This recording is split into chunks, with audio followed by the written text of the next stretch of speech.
Peace, light, love, blessings, and blessings to everyone who is engaging this moment in time with us. This is the Kwanzaa Summit for the Healing for the Healers crowdfunding ceremony. And it truly is a ceremony. It is 9 healers who have said yes to my personal call to be recognized in community, to allow the community to provide reparations if you are a non-Black or Indigenous person, or communal care if you are a person who we serve, collectively and independently in our work as healers. And so my name is Neith Sankofa. I'm a sacred healing artist and a liberationist for Black women and Black people, Black communities.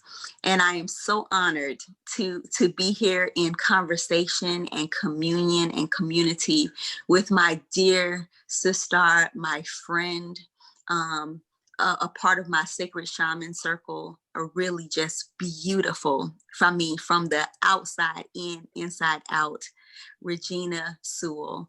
And I just bow in just deep appreciation for you being here for this conversation. I'm letting y'all know this is going to be just like powerful. I know how you show up. I know how you truth tell. You know what I'm saying? You just bring all the magic and the wisdom. And I am honored every time we get to be in communication and conversation. So I will let Regina let you know who she is, what she does, and all of that. Thank you, first and foremost, to you, Neith, for your sacred friendship and being with me on this sacred pathway of healing and shamanistic, work in our communities. So I'm Regina Sewell.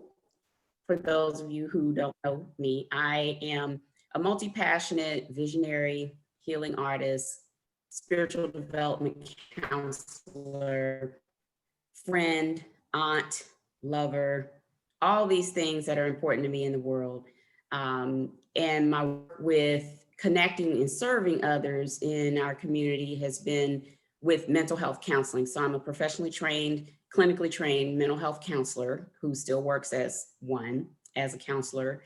And I have done training with energy healing, as well as with the healing and spiritual arts, they will be classified as. So some work in psychic development and grounded spirituality, in metaphysical use of tools such as tarot.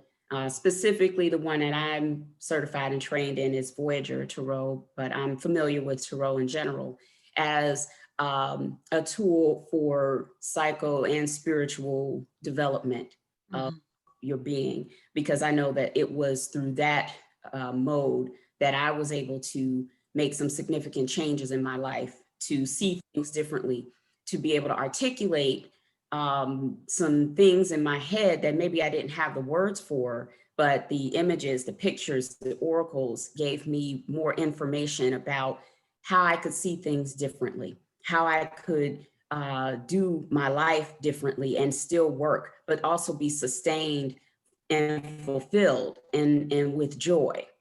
And so a huge part of my work has been in joy.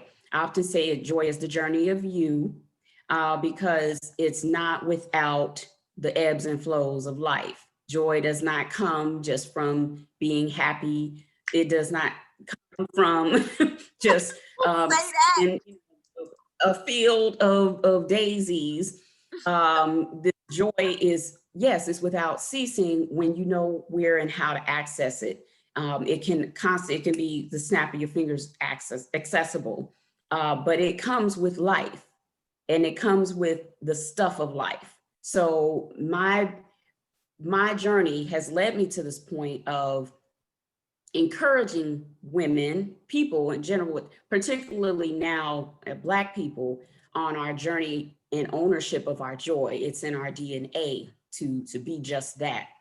And doing so through the tools of our own innate gifts, skills, wisdom, So I got to this point in my life because I got to a place in life, I think I was around 33, where I really had experienced some significant tragedies, if you will, some people in my life who passed away, just it's short-lived lives. You know, my father was 57 and he had a stroke while I was on spring break, my senior year of undergrad.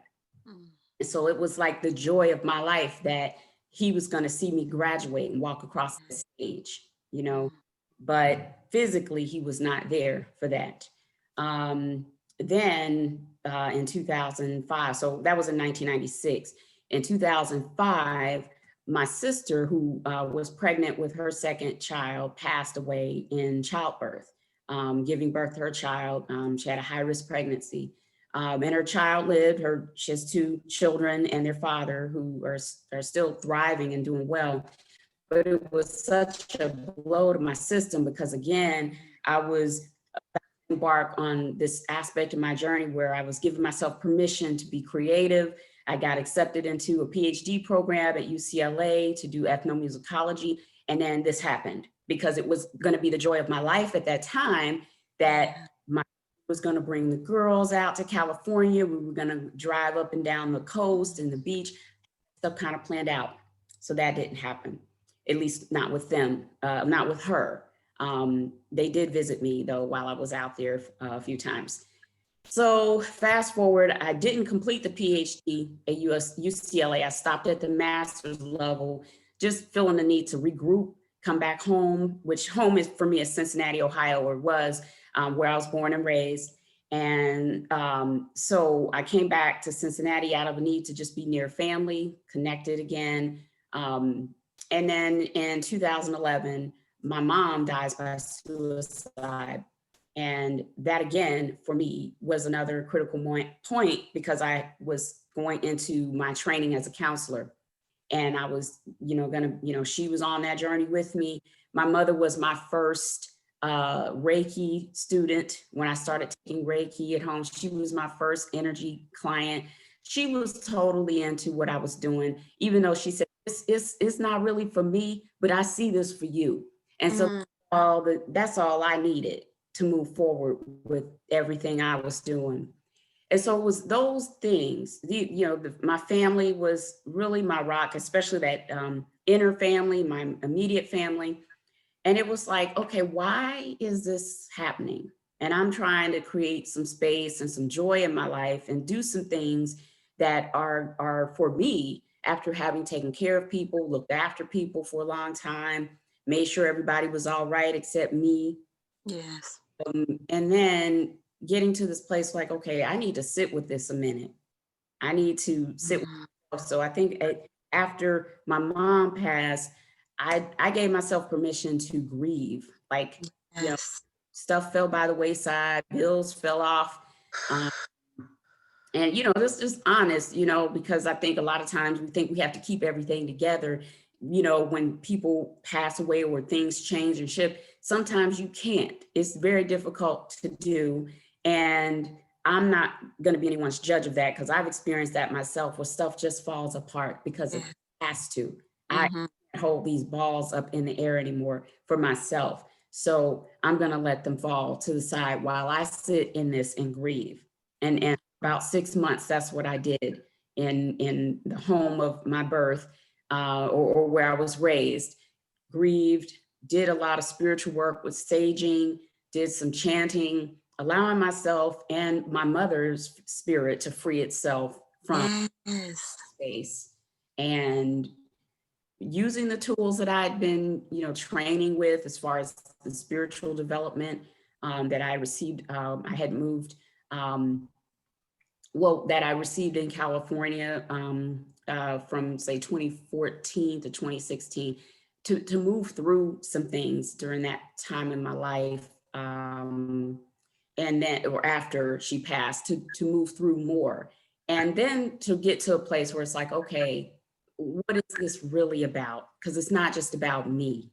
It's not just about, it is about me. I'm included in this healing, but then what is it about this healing that's coming forward that people are intrigued or sense some sense of receptivity in me, that want to talk to me, that want to share their story with me. Or it's so interesting, Neith, is like every time I would talk to somebody about what I experienced, they would start crying.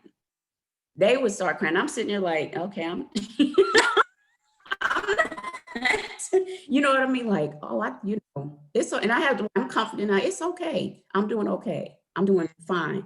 I really, there's something there that, there's something in me that is, I guess, spirit ancestors have their way of saying, to the one who's most healed is the onus of a lot of responsibility. I learned that from one of my teachers. Yes, yes. To heal and go through this full onslaught of emotions, owning up to my truth, really owning the power of my emotions and owning that process of the journey that I so didn't want to experience, but you have to. When it's put in front of your face, what do? Yes.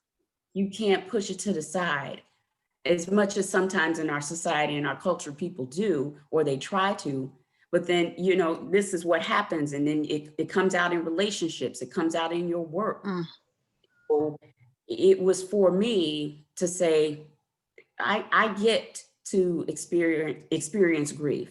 I get to do this. And on the process too, at that same time, my sister, my other family, we're going to grieve. Yes. And in that process, it was like a communal healing. And to have for me. Oh,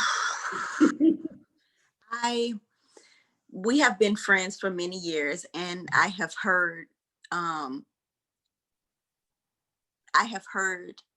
your story and parts of it, but every time you share, it just gets to a deeper place. I learn so much just being in conversation and community with you, and a part of this initiative is for us we are healing with and for each other during this 6-week journey with each other.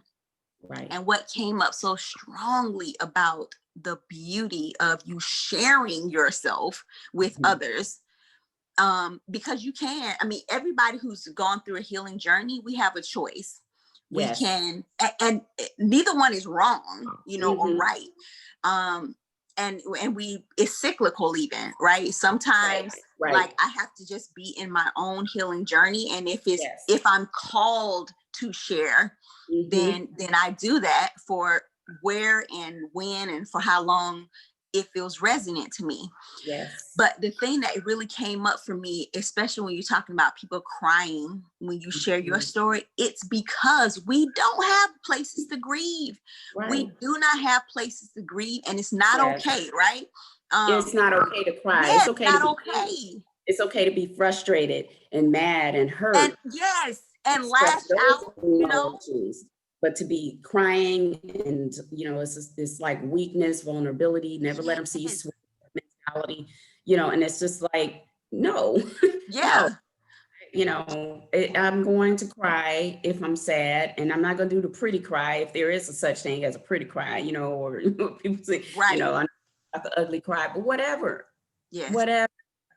Yeah. What we're trying to do is create more spaces and opportunities for people to be in communities where that's not odd, where that's not something that is, talking about human relationship, right? Not some kind of prescribed, I do a lot of work in authenticity, and it's difficult. It's difficult to be authentic in some of these societal structures.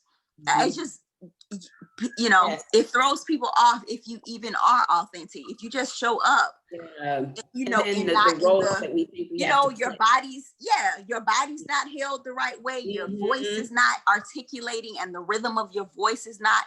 Right. So much prescription about how we need to embody our own existence. Yeah, it's like, this is my freaking existence, yo. Like, this is my experience. And what do we?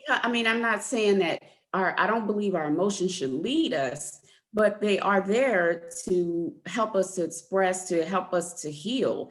That they need to come out in conducive ways and in safe spaces, so that we're not bottling this stuff up in our shoulders and our gut. Yes. And people, wonder sometimes why, what we're going through right now, and people are experiencing a lot of sickness. Well, when people are unhappy and or sad and don't get to see their families, that will usher in and quicken, someone's, life here on this planet. It will usher in the shortness of that. I know you're okay, go ahead. Can You you got hear me? stuck for Oh, just a minute, but you were saying it ushers in all levels of yeah, it this. ushers in that quickness of death, of your life being Yes. cut, being Yes. sad, and really not having any sense of hope for being here or Mhm. need to. Right. The body then gets a clue to that and starts to give into that experience as well. So Exactly. it's important Exactly. to, I think, express this in conducive and safe spaces. Yes, yes. And the part about just the magic of your ability to just even be cognizant, to ask the question in some of these really like difficult, difficult is not even a word. I cannot imagine, having to walk through some of these experiences that you have had, right? I also lost my sister. My sister died at 28 of liver failure, and I was 18, and and we weren't super close. We were just beginning to really forge a relationship, right? A relationship that was really meaningful, as I was, because of the age gap and just different things, like we were raised in different houses and stuff. But I still grieve. I still grieve what was lost there, and not having a sister on the planet, and for you to just be cognizant enough in that series of like the most intimate losses you can experience, your parents and a beloved sister. Those are the most intimate losses, right? For you to be cognizant, and rooted enough to say, what's happening here? Why am I experiencing this? What can this mean for my life? What can this mean for other people? Yeah, I'm and just that gonna happened. I would bow say, deeply to you. oh, thank Mhm. you, thank you. Yes. I say it, and that happened. That awareness happened in community, because I think at the time around my mother's passing, I was beginning to surround myself with more like-minded people who could hold that space with me and for me, and Yes. allowing me to express my own grief. Brought people into my life who spoke, change, spoke words of wisdom, spoke courage into me and confidence that I was here for a purpose, and that I'm still here and that my life has, some great and grand design beyond maybe, what's happening on the surface here, even, with all these experiences. So thank you. And I express my story in hopes that it gives courage for others to share theirs. And I don't say it in a way that says, I went through something more tragic or anybody else, but I say it to validate my own experience of grief and pain. And that sometimes we count our own, because, well, everybody goes through that, or there are people in other parts of the world that are going through so much worse. You could have it so much worse. That's not what it's about. This is what I've experienced. This is how I felt, and it was valid, and it is valid for me. Yes. And that's liberatory. Yes.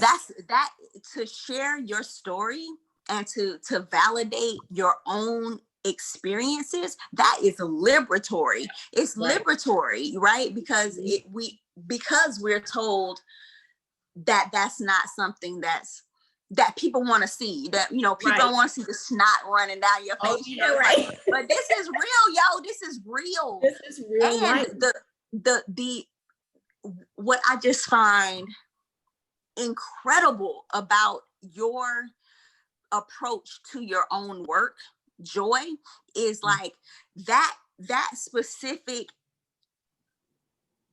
like it's one kind thing of to say oxymoronic, right? You know, yes, it is, but it's like you able focused to on joy. yes, And not you're able to sit in the paradox of it, and though it's like a polar, you know, opposite.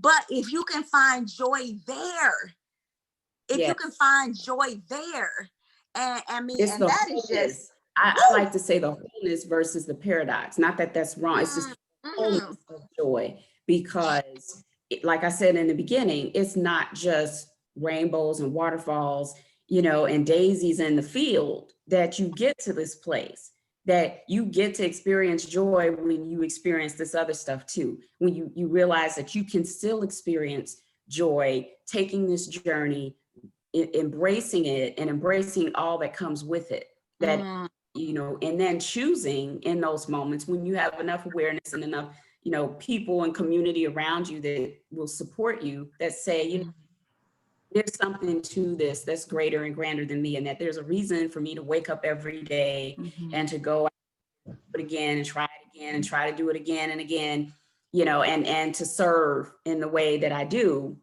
because I, you know, to connect with people who have similar experience as I've experienced, but maybe even worse off, don't have family support. And so they're left, and the only support sometimes they have is me. To as a counselor. And so that's a awesome, like, big responsibility, but it's also one that I take, you know, with some honor and respect, and allowing someone to, and helping them facilitate a new way of life, you know, without this physical connection with people. But then how do you build and grow community around you again? How do you start over? How do you plant the seeds of joy in your life? You know, how do you this courage to live each day? So that's a large part of it. Oh my gosh, just like we could talk 1,000 years, and I hope that we do. Yes. You know, like, I feel like we have had this conversation and been walking with each other. I really feel like, we are soulmates. You know, we've been on this journey, and we'll continue on the journey. What you said is like perfect. Well, one, I want to just tie in what I'm feeling about Kwanzaa, like this unity, and you brought forward a unity that I think people don't think about as much.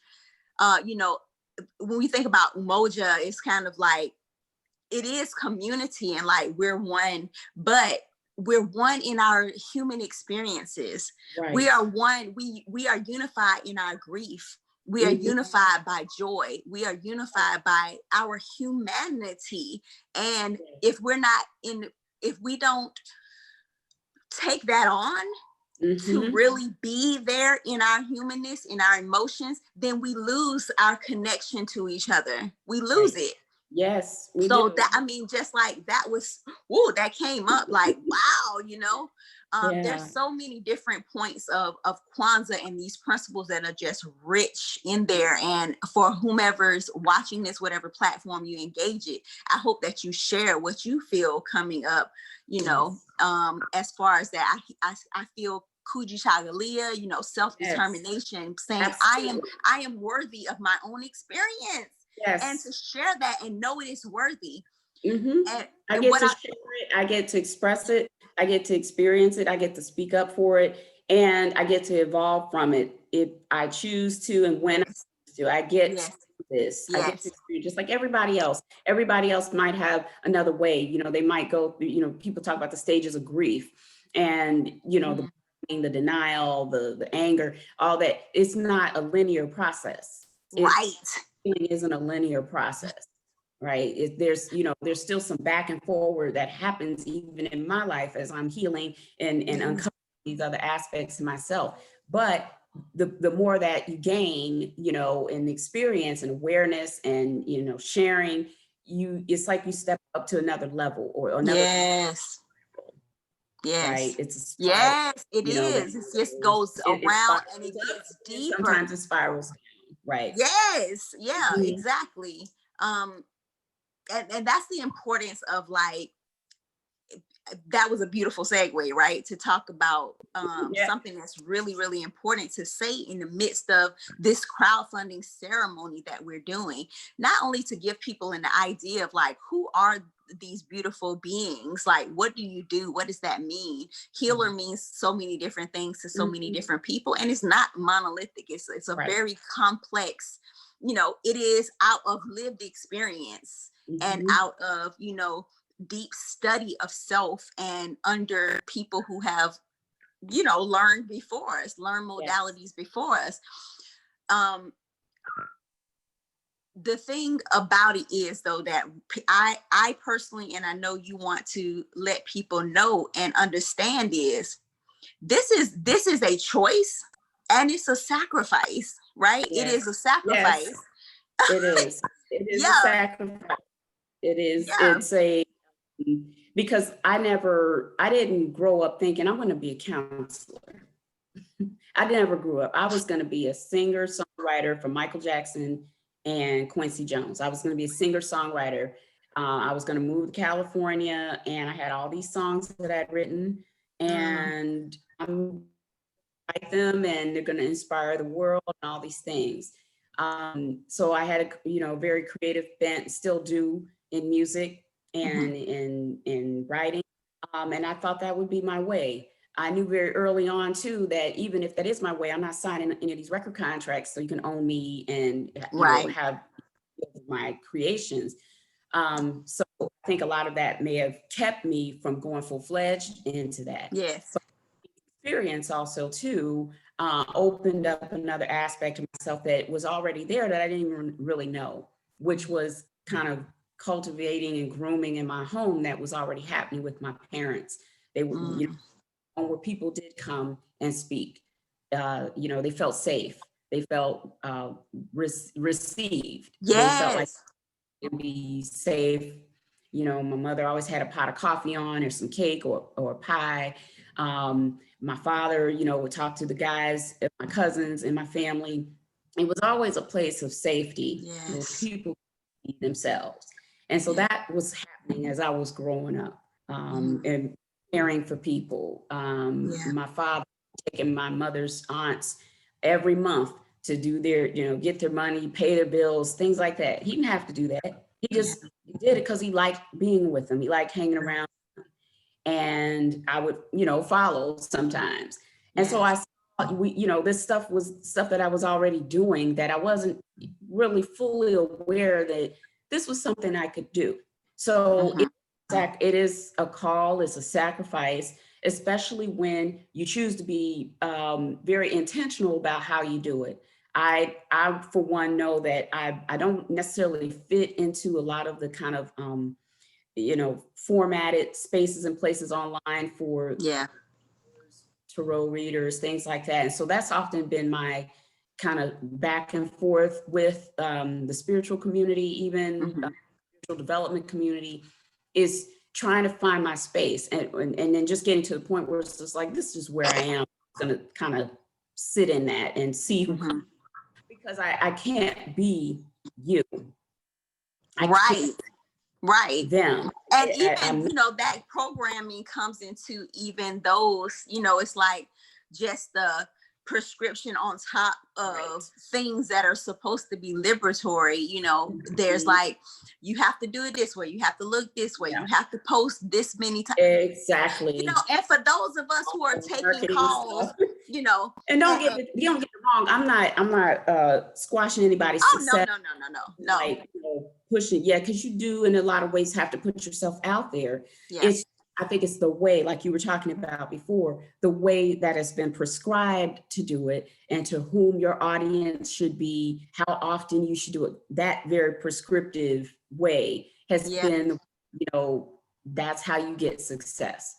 But then it's like, what is success to me? Yes. What is to me? And if I'm not intentional about who I'm being and what's showing up for me, then I'm not really being authentic in my work with people and how I serve and how I show up. So it was that, like you were saying before, sharing my story has been a part of how I deliver services or how I connect with people. Being intentional about, who I'm attracting to my work. I do attract a lot of Black women, to my work, or women of color. And there's something to be said about that, about being intentional. Exactly. And like you said, advising for that, because a lot of times it's not a space where, you get advised to go into by some of the content marketers and things like that. Right. This is intuitive work. It's an Right. intuitive work. It's so all of that is just like so resonant and so important for people to know about this journey. And it can have a level of the appearance of uncertainty. I would like to say the appearance of uncertainty, right? Because we don't know how spirit is going to orchestrate these things, but we are listening in real time, a lot of ways. And what I really want to give you an opportunity to answer before we start to wrap up this gorgeous conversation.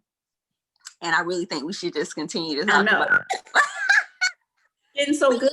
Another time in the calendar, like immediately, to keep having this discussion. But I really want to ask you, why do you continue to do this work? Good question. No, I'm kidding.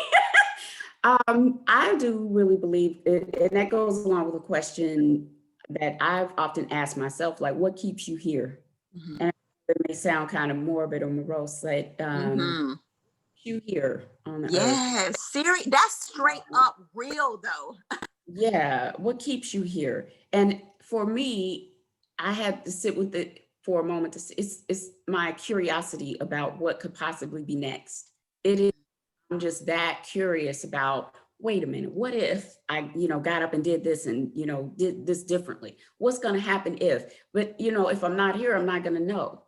And so, going back to your question, what keeps me doing it is this curious and the curiosity of, what if we tried this?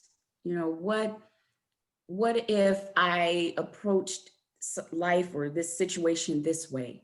I wonder if this person would be open to this, or like, that came to me from somewhere that I know it wasn't an accident, that it was meant for somebody, that I got to be here to deliver that to them. And so that keeps me doing this work, because like you were saying, Eve, it's especially mental health and the kind of work that we do, it isn't always consistent with business. I mean, it takes some time to get up and going and doing things on a consistent and regular basis, and constantly putting yourself out there. I feel like I've been doing this, I'd say, since 2010, where I started with a blog and was writing and inspiring people. Then I got like a coaching client in 2010 while I was in, or 2011, while I was in training for counseling. And that was volunteer, she just wanted to work with me, but it was being intentional about what I wanted to do and how I wanted to do it. And the people to work with me in doing it that way. Knowing, it's so interesting too, I would say, the feedback that I've received from people when you didn't think your words meant anything, or that just the little stuff you post on Facebook or Instagram or wherever didn't really mean anything. And then you hear from them in your inbox that every day they were looking for your messages, and which helped them to finish their dissertation stuff. And I'm like, whoa, they didn't always like every post or put a like or a comment or whatever, but they saw my work every day. That's what helped them. And so there was something there for, when I see that, I'm like, okay, not that you need the external validation, but it's like when you're connecting with someone and doing the work that's real for them, it's like, whoa, then there's something else for me to be here to do. And we walk in the faith we walk in the faith of our Yes. calling, right? And Right. a couple of things that really hit me were that we walk in the faith of our calling, like we trust spirit enough to if we here to do Yes. something, you know, like this, like Yes. I'm like, okay, spirit. And that's something you said. I didn't mean to cut you off, No, but please. I've learned at this stage of my life, I'm 46, that I'm really leaning in and trusting spirit and trusting my guidance that I receive from within, and really doing a lot of ancestral work around that, more so than I've ever done. And so for me to even really, like you said, having this conversation, stepping into this space and being very vocal about how I serve and how I connect is very an intuitive response, a very, you know, clear call at where you need to be and what you need to be doing, Yes. and really going into space instead of resisting it. Yes. That's where I am too. Beautiful. So beautiful. Yes.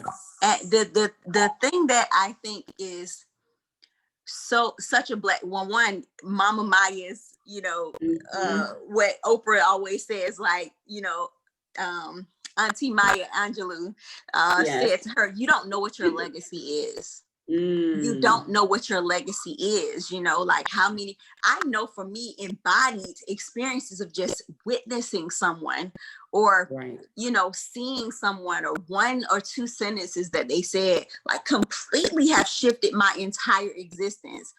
And so, you know, I know if that's has happened for me, it's a possibility. It's a great possibility, especially in this work, that is happening as people engage your work, as they engage my work, words, and, you know, as we say our sacred yes. We don't know what that legacy is. Right. And the other thing that I really want to punctuate for people who might be engaging this is, like we were saying, we're not invalidating some of the ways in which our fellow and honored healers and shamans and medicine people, and I consider all artists medicine people. Like, absolutely, it's medicine, right? Like our Elder Wyoma shared with us as a collective. The shamans were the dancers, the artists. They were the artists. These are the first shamans, storytellers, the storytellers. Exactly, the griots. So when I say, when people are like, why do you call yourself a shaman? Why do you say all the healers that you know you work in community with are shamans? This is why, because we are, and we're restoring through we're being griots now, retelling stories, retelling the paradigms, and what we are being tasked to do in this moment is to send Kofa that, to bring it forward and say, go back. This is what we're doing, right? This is a needed space, and this is as needed and as valid. And you brought this point forward to me in conversation, like this is as needed and valid as when we donate to United Way, to the Red Cross, and everybody who does this work. If we all scale to that level, then there's a gap in community for people who know our direct phone numbers, our emails, who we are, our neighbors, you know, there is a gap if all of us scale to the level of being able to be sustainable economically. And so the community, we are calling for the community to say, we are doing the work at this level in our community. That cannot mean that we are not sustained. Yes, let me say a little something about that. Please do. Because a lot of times, you know, people may have a thought, especially with crowdfunding things like this. Oh, you know, why, you know, is there any other way? Are you making money on your own? What are you doing to make money? Check this out. I still work. Okay. You know, most of us in this collective have money coming in from other resources. We put food on our table. We have to put a roof over our head. So I am doing that. Okay. This call, I think, like you said, no different than a call to donate to the Red Cross or to the United Way, your end of year giving, is just as important, if not more so, especially when you know the money that you're giving is going directly to the people, whereas it goes through pretty much a hierarchy when you go through these other organizations. And so being able to have direct contact with each of these healers in the collective, if you so choose, and want to, read our bios, go to our web pages, go to our social media sites, you have direct access to that. But more importantly, what is the role, like you said, of the healing practitioners in society, the artists, the creatives, the people who push the envelope, people who push the boundary, who challenge the status quo, challenge the narrative of, whatever the particular circumstance or situation is. That was the healers. Those are the practitioners. Those are the artists who live sometimes on the fringes and don't support, financially, and a lot of times die penniless. Yes. I see this as, like you said, a restoration, a reparative, restoration and healing of that, to say we honor our practitioners, we support you, and we want you to continue to do what you're doing, and do it in a way that is sustainable and maintainable for you as well. And so that's like, and even supporting our elder, Wyoma. If anyone knows anything about Wyoma, go look her up and God, yo. A living legend. A living legend. She's a legend, and, is working with us in this collective. And what an honor it is for us to honor her also in this way. And so I just, encourage people to consider, your giving and what you're giving to, and how you're giving, and who it's going to, and what it's going to do in the lives of not just the people they serve, but in the lives of the healers and the healing practitioners themselves. And how it supports, like you said, it scales society. It allows us all to scale up. It allows us to continue doing things at a level where we're able to maintain, we're able to continue doing what we're doing, but to also then put this word and message out there even more so, and to do it in spaces and places that are conducive to how we do it. Yes. With an open heart, and this is the order of the universe. As we give, we also receive, and this is such a healing moment for us to really step into a deeper level of our own healing and recalibrate that. Our righteous ancestors, they had to give, and people and they received. People gave. I know they did. They gave love, they gave honor, they gave what they could. You hear the stories of people bringing cowrie shells, or bringing bringing vegetables from their garden, any type of alms or giving, things like that was brought. Yes. I mean, if you think about just the significance of this season, and the kind of Judeo-Christian bringing and giving of gifts because of the gift that was brought. Exactly. The light, the renewal of consciousness, the renewal of this of healing, the one, Yeshua's name, the one who heals, makes whole. That energy. Yes. Oh, I don't know if anybody can see these goosebumps. I see them. That gave me goosebumps. Like that was a message for the soul. This is not a new paradigm. We are reminding of our sacred responsibility. And the sacred responsibility is not just on the healer, but those in community that not only have benefited, which are many who have benefited. If you look on the website, look on our bios at the bottom, we've listed a few of the things that we have done. Just a few. I mean, because to just try to do all that is a work in itself, to try to figure out what have I given, and not to praise ourselves, but it was a real validation of my exhaustion. For real. When I wrote some of that stuff, I'm like, oh my God, this is why I'm exhausted. And the ancestors whispered in my ear, daughter, this is only the things that you have done for free. We do have jobs, we have healing work that we do that people we've done. We do it after we get off work. We do it on weekends. We do, it's just in the midst of our family and caring for our families, having a life, having that's you know, but this is part of it. This is Yes. part of what we've chosen and stepped into. Yeah. Yeah. And so in And choosing, we love it. And we love it. and You we know, love it. We have to continue to do it. for sure. We have to continue to stay curious about what it is we're doing and what could happen next. Yes. That's how I see it. And that, you know, I have no problems in, you know, seeing that this call, this initiative is, you know, can go beyond even what we've asked, because deserve of that. Ashe. And inspire people Yes. to support the healers that are in their divine circle as well. So, you know, as we're donating to this initiative in the years to come, you know, let us as a community add the intention that I will continue to support this infrastructure. And that's why, you know, it was called Healing for the Healers, supporting the Black healer infrastructure. And that is just as important for us in this collective as, you know, the monetary support, which is going to allow us to continue to give to our community. This is about restoring a paradigm. This is sacred soul, ancestral humanity, ascension work, peeps, like for real. And we are conscientious of what that means and what we're doing here, you know, and just having joy.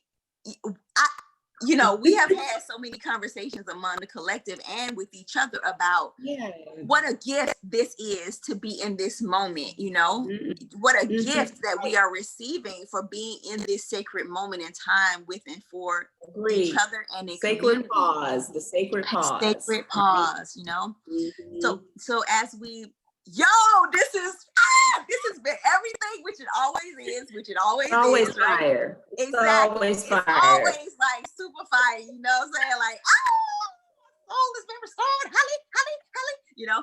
But as I'm going to, you know, just give a little ring of this beautiful tool that wants to join us and be with us today. Look, my calories already down here. Get to it, baby. And I'm just this is on the courage frequency, you know, and I really feel like this is resonant for us to all be courageous in stepping into our own authenticity and stepping into our own knowing and into stepping into paradigms that are going to be supportive of humanity and our well-being. You know, it really takes courage to step into some of these rememberings, ways of being. And I will do it once, and then I want you to close us out with whatever it is that, you know, your final words, thoughts, whatever that may be.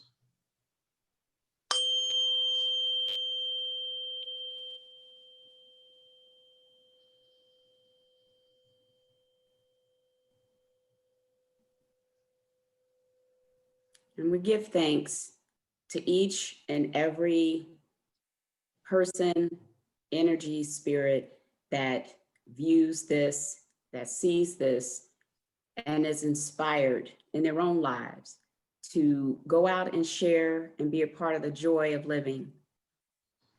And we trust and know that every word and every experience shared here is empowering, is embodying of the truth of life, the stuff of life, and that each individual that sees this is inspired to share, to give, to be a part of this collective, and sees its value and sees the value of each human who is a part of it. I'm thankful to be in collective, in conscious community with each woman here, and trust and know that all is well in each of our areas of expertise and of life and of giving and of service, that we continue on because our ancestors call us to. We continue on because we're continually curious about this call and about the ways in which change can occur each and every day if we're open to it. I'm thankful for Queen Neith and her facilitation of this sacred ceremony, this time of Kwanzaa. I'm thankful for her gifting and for her answering her call. And I am just so encouraged by this moment in time, that we bring in the light so that the light can be brought in collectively for all. Ashe, ashe, asheo. Asheo. And, So it is. and so it is. Yes. Thank you so much, Regina Sewell. Thank you. Please check out Regina on social media and support the work that she does, which is I have received, you know, your work in many ways, and it is incredibly healing, incredibly healing. Okay, we're about to stop. Amari's like the sacred timekeeper. The apprentice is like, "Are you done yet, shorty?" So Okay. everybody, please donate as your heart calls you, and send it out to your people, and we just give divine thanks. Thank you. Love you so much.